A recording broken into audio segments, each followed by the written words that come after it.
So we're going to do our closing up session. As many of you know, with the Great Discovery, our core seed where we evolved from is Six Sigma, and Six Sigma is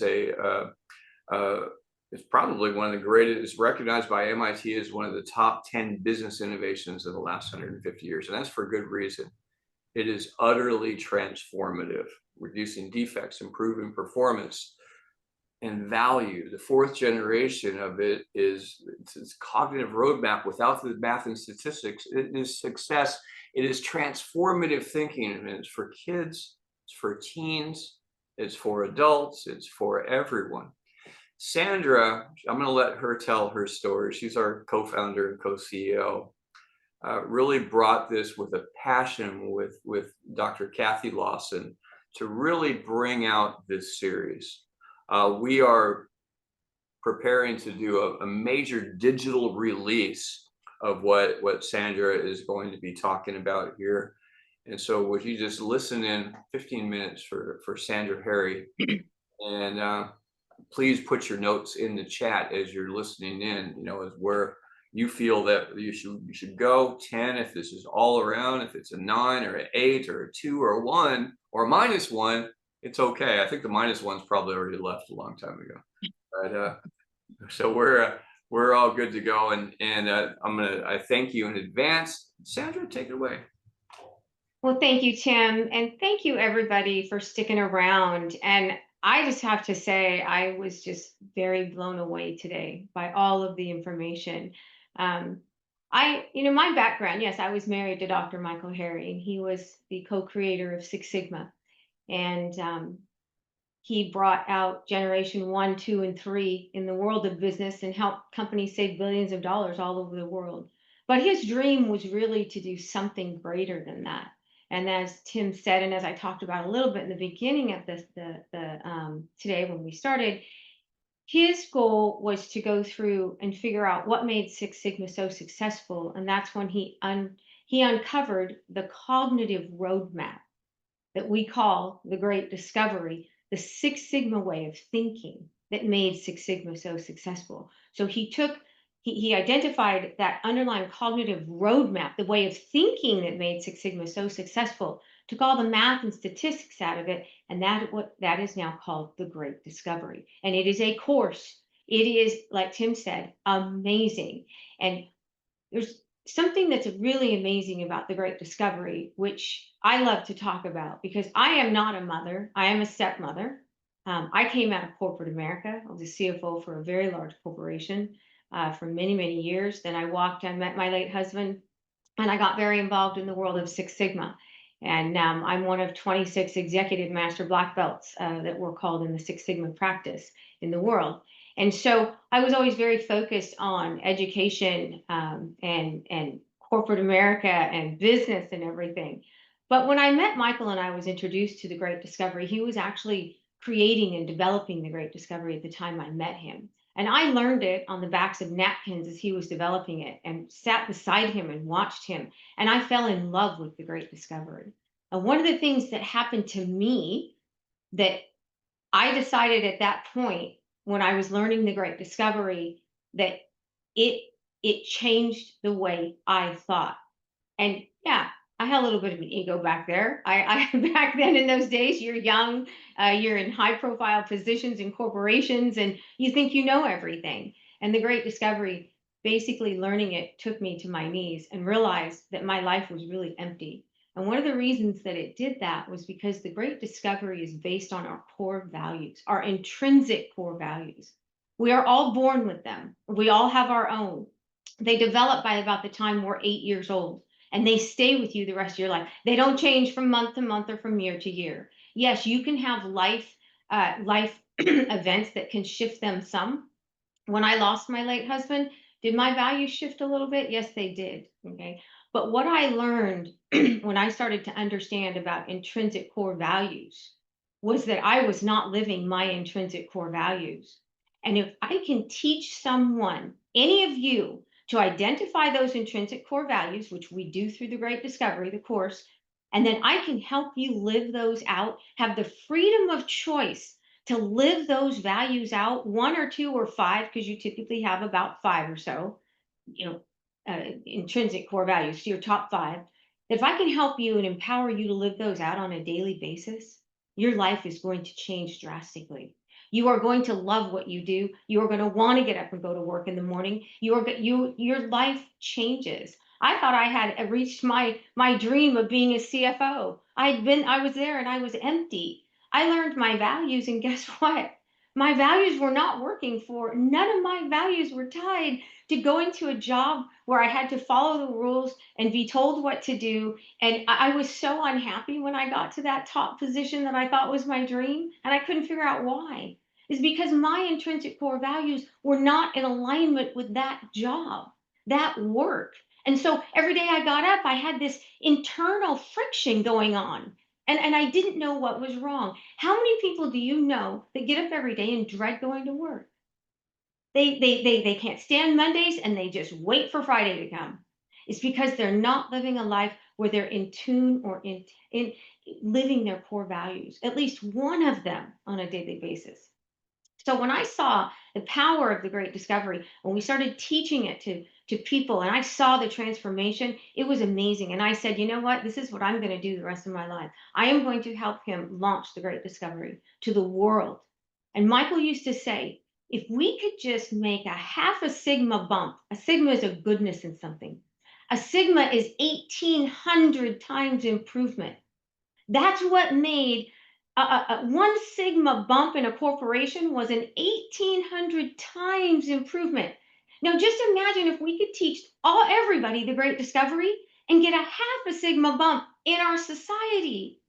What would that do for our children? What would that do for our society as a whole? It would be amazing, right? So I set out, and after Michael passed, when he passed, he asked me to carry on his legacy. Not only with Six Sigma, we have the Management Institute that I run. It's a global company. We bring Six Sigma to places in the world where it's unaffordable, but I make it affordable. We've got Six Sigma in diamond mines down in South Africa. We're doing Six Sigma at the airport in the Maldives, little countries where they can't afford it and they'd never be able to get it. But I adjust everything by the CPI, which we do on the Great Discovery platform too, to make it affordable. Because people not only need empowered with knowledge, they also need to be empowered monetized, right? With money also. People need to be able to earn money to be able to elevate themselves. So that's two things that we love to do with the Great Discovery: empower people with knowledge, humanity, and then also give back. Michael left me this legacy. So we pay out what? In commissions, if you're in the affiliate network, we pay out up to 70% of every dollar that we bring in, because I want to empower people, and giving them back money lets us do that. So when I learned about the Great Discovery, I started to work on it. I started to try and launch it to the world. It was to adults. And Dr. Kathy Lawson and I have been working on this for a lot of years. She was very involved in the beginning also. And she has the same passion for the Great Discovery I do. She said one day, she said, you know what? We're teaching this to adults. Let's create a teen program. And so we did. And Dennis Denoy's kids were in the teen, one of the teen programs we did, and they loved it and they did awesome. The teens did so great. It was amazing. And I started to think, oh my gosh, our education systems, and Michael used to tell me, our education systems are broke, right? And I'm gonna step back for a second and tell you a little story about what happened to Michael when he was a child. When Michael was going to school, and this is still happening today, guys. This is what's sad. Okay, our education system does the same things they've been doing for 50 to 100 years. We have all this new technology in the world we're using, but our education system is the same, and it's so sad. And that's why I am so the homeschooling market has blown me away, because you guys are doing it different. But when Michael was going to school, his parents were pulled in by the principal and said, you know what? Your son's just not that bright. Don't want to say anything bad, but you know what? He's going to have to be vocationally guided, right? Because Michael was just not interested in school. He missed a lot of school. He loved to hunt, fish, and trap. And he was born in a little town called Middletown, Indiana. And he just wasn't that interested in school. So they put him in shop class and they taught him to be a carpenter. He didn't know why. He was just put in shop class and he was taught to be a carpenter. So After he graduated high school and he was going to work in the middle of the winter in Indiana, cold as heck, he was trying to figure out how he ended up out there in the cold pounding nails. And all these people were working in these offices with suits on, and they were in the heated offices. And he thought, what happened? How did I get here? He was pigeonholed. Michael was not stupid. He was extremely bright. He actually ended up getting into college himself because he wanted to get a better life for himself. He ended up, he's a genius. He started going to school. He loved it. He had a photographic memory. He excelled. He's the co creator of Six Sigma. He changed the way the world does business. But if you'd asked the school, they'd have told you that he would never succeed. They teach us in school, when I was young, they taught us how to read, write, and do arithmetic. Nobody taught me how to succeed. Nobody taught me how to solve problems. Now, I had an exceptionally well childhood with parents like Tim's that they elevated me and they promoted me and they told me I could do anything I wanted. And so I did. I went out and I attained the dreams and the goals that I wanted, even though they weren't quite exactly in alignment with my values, but I did achieve them because of the environment I was raised in. But Michael was put into this slot because that's what they thought was the thing to do. And I want to say, so we did the teen program, okay? So Michael's story has always stuck with me. We did the teen program. It was so successful. And then Kathy and I, we said, you know what? I wonder if we could teach it to the little ones. So we developed the Bentley series, and you can see the books behind me. There's six books, and we also wrote. We started off doing color books, but now these have turned into lesson books. So there is a lesson book that goes with each of the books, and this is on the Common Core. Okay, so it is tied to the state standards, and so we started writing the books to teach the little ones the Six Sigma way of thinking, and it works. We did a pilot. We're still doing a pilot in a school in Indiana. And we brought the first book in, and I have to tell you what happened. And this is the difference between our public education and the homeschool education. And boy, I have so much respect for homeschooling and the parents and the people who support it. It's amazing. So we went into the public school, we bought Bentley's Dream in. Bentley's Dream is the first book. And in the Great Discovery, the first thing we do is we dream big. We dream big and far and wide, right? What are those dreams? And then we start on a process of, okay, Bentley's Treasure, book number 2.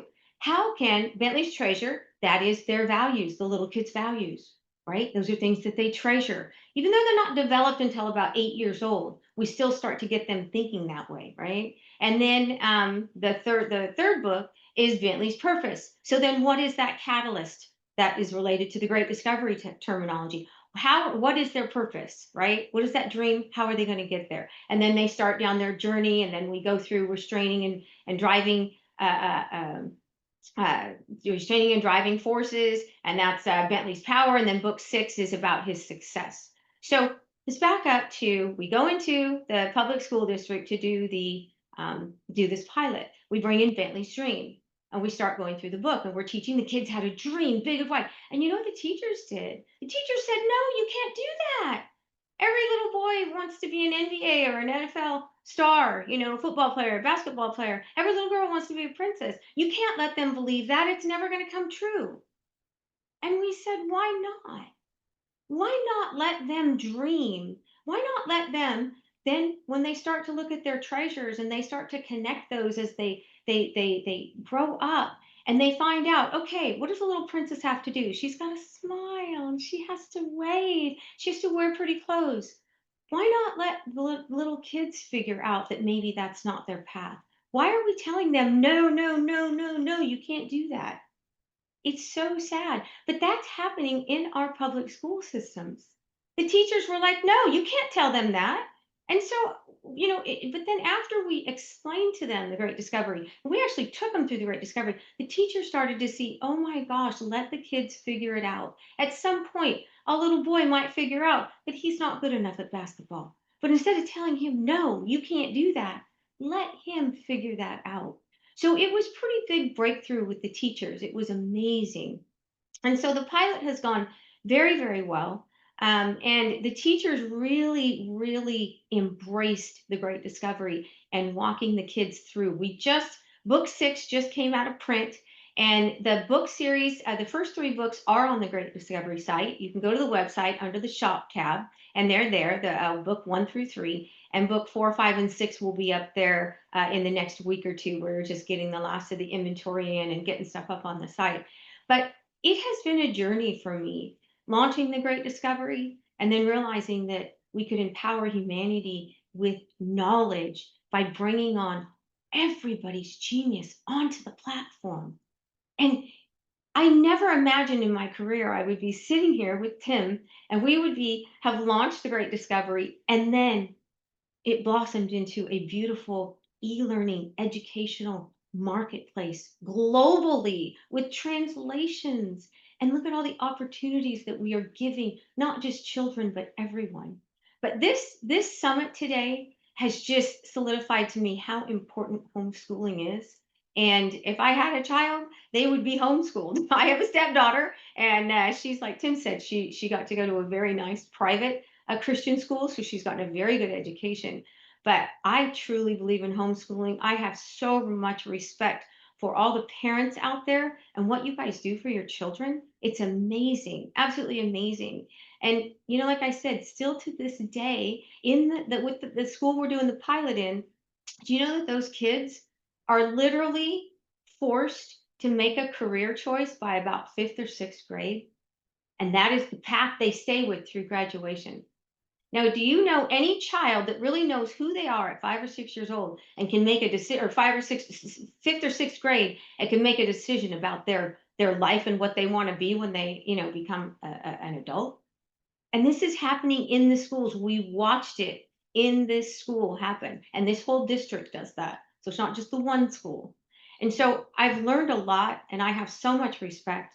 And our platform, The Great Discovery, is here to support you guys. We are not the experts in homeschooling, but I want to bring all of your genius, all of you who are involved in homeschooling. We want to bring you all to the platform so that we can share with each other and empower each other and help our children grow in the right way and not get stuck in some career where they're going to wake up someday, it's not in alignment with their values, and they're going to be unhappy and they're not going to do well in relationships, because that's what happened to me.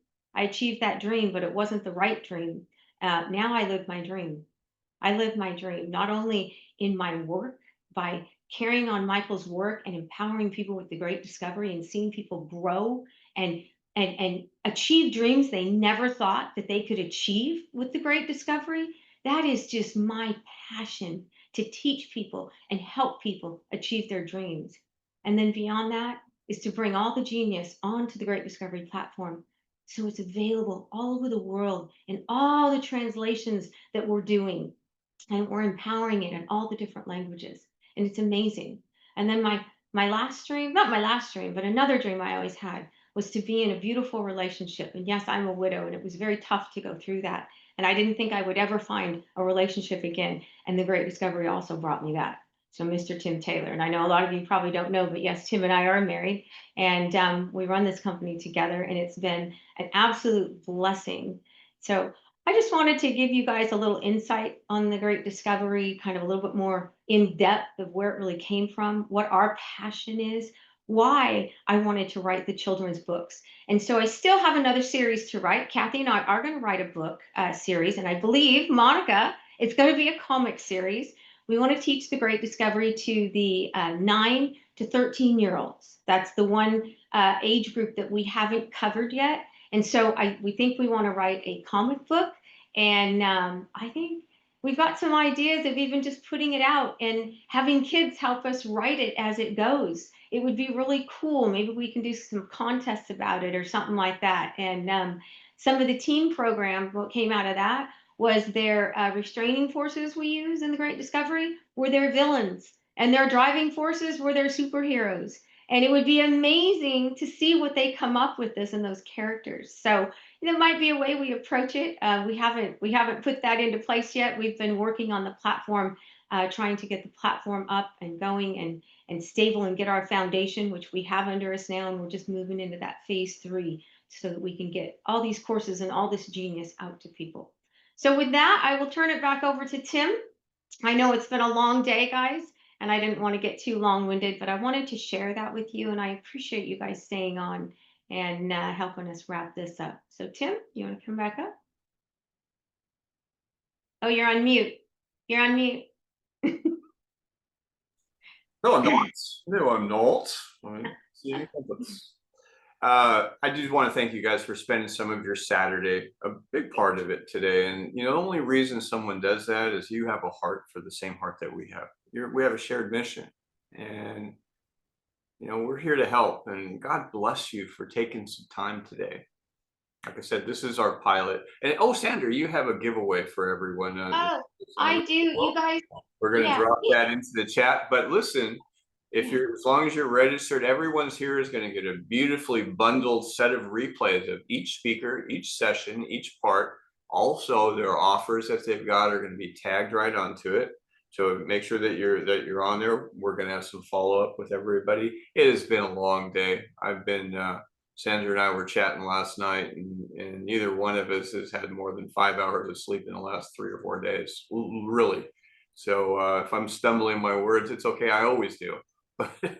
Me too. I just flew in. I don't think we got home till 1:30 this morning. I flew in yesterday from Washington, so but it's good to be home. So I put in the chat. We have a little digital video book of Bentley's Dream, the first book. It's a cute little thing. We are going to create a whole kids. We have a whole kids website that's going to be coming up. It's in progress right now. We are going to have a whole online kids learning area that will be coming up over time. We'll start to develop that, but this is just a huge focus for us. Our kids they're our future. That's it. It is the future.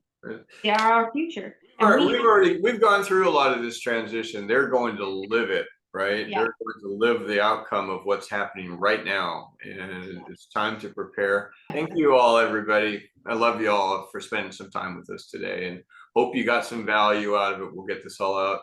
I'm gonna go take a nap. You guys have a good rest as well. Talk to y'all later. Bye bye. Bye everyone. Thank you so much. Bye.